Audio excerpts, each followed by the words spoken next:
At this point in the semester, your idea for your website is probably pretty still ill-formed, and so I want you to create a mind map to help flesh out some of your idea. Now, I suspect you've probably done a mind map before, and you might think of it as just sort of a silly drawing exercise.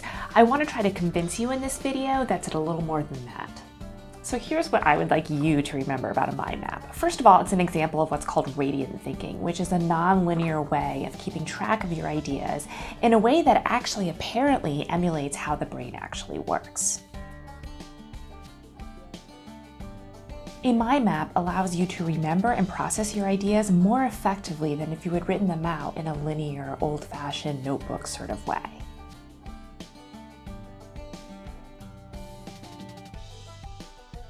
And as I'm sure you know, a mind map can be done just with some pen and paper, but there are also a number of software tools out there. So in other words, you can have your mind map be as low-tech or as high-tech as you want.